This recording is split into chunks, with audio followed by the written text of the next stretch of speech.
বড়দিনের পরদিনের রাতটা ভারতবাসীর কাছে একটা খারাপ খবর বয়ে আনল।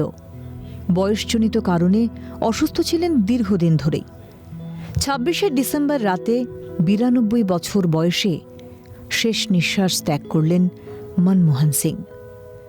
তাঁর জন্ম আর এক ২৬শে ১৯৩২ সালের ২৬শে সেপ্টেম্বর তৎকালীন ব্রিটিশ ইন্ডিয়ার পাঞ্জাব প্রদেশ, বর্তমান পাক পাঞ্জাবের গ্রাম গাহারে এক শিখ পরিবারে জন্ম মনমোহন সিংয়ের। খুব ছোট বয়সেই মাতৃহারা মনমোহন বড় হয়েছিলেন ঠাকুমার কাছে।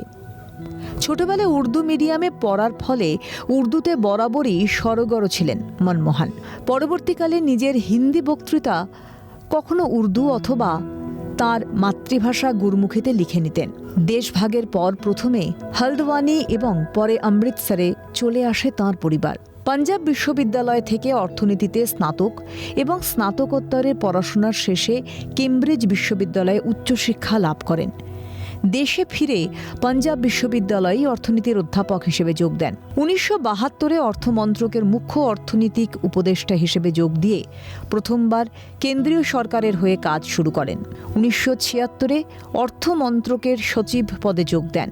প্রণব মুখোপাধ্যায়ের অর্থমন্ত্রিত্বে আরবিআই এর গভর্নর ছিলেন মনমোহন। এরপর ১৯৯১ সালে পিভি নরসিমহা রাওয়ের আমলে অর্থমন্ত্রী হন। কিন্তু সেটা বড় কথা না। অর্থমন্ত্রী অনেকেই হয়েছেন, পরেও হবেন, কিন্তু মনমোহন যখন ওই চেয়ারে বসেন তখন ভারতীয় অর্থনীতি প্রায় আইসিইউতে চলে গিয়েছে। রাজকোষ বা বিদেশি মুদ্রার ভাঁড়ার রিক্ত প্রায়। বিশ্ববাজারে ভারতকে ঘুরে দাঁড়াতে হলে চাই অর্থনীতির মজবুত ভিত। সে কথা বিলক্ষণ বুঝতে পেরেছিলেন দক্ষ অর্থনীতিবিদ মনমোহন। তাই নিজের যুক্তি দিয়ে প্রধানমন্ত্রী নরসিমহা রাওকে বোঝাতে পেরেছিলেন অর্থনীতির উন্নয়নে চাই উদারীকরণ। লাইসেন্স রাজ কমিয়ে সরকারি নিয়ন্ত্রণের ফাঁস থেকে বের করেছিলেন শিল্পক্ষেত্রকে। চালু করেছিলেন সরাসরি বিদেশি বিনিয়োগ। আমদানি শুল্ক কমিয়ে কর কাঠামোর সংস্কার করেন। ব্যাংকিং ক্ষেত্রে উদারীকরণের ফলে বেসরকারি ব্যাংকিং পরিষেবা শুরু হয়। শিল্পপতিদের কথায় মনমোহন সিং ছিলেন সাইলেন্ট ডুয়ার।